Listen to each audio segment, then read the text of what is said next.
Ayan, exercise kami.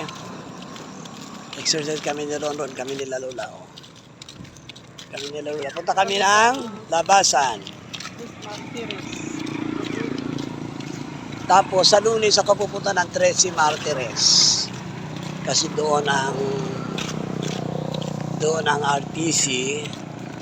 Magpapile ako ng petition for guardianship of minor ni kay Ron.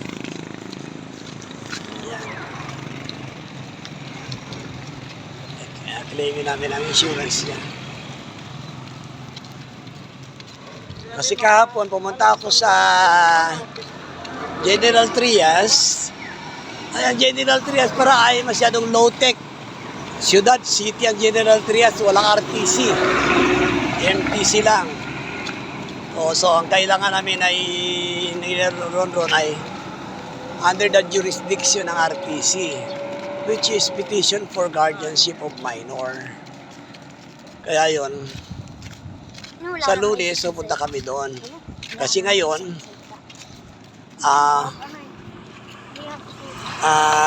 wala akong pasok dito sa Cavite. Declared walang pasok. Kaya sa Lunes kami pupunta sa General 3, sa 13 Martires. Kasi doon ang provincial capital, ang provincial government capital doon.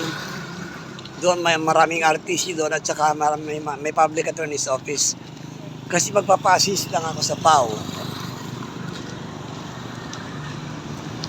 Kasi ang mahal maningil ang mga lawyers dito. Sa isang petition na special proceedings lang baka maya. Singilin na po ako by package. Mabigat yun.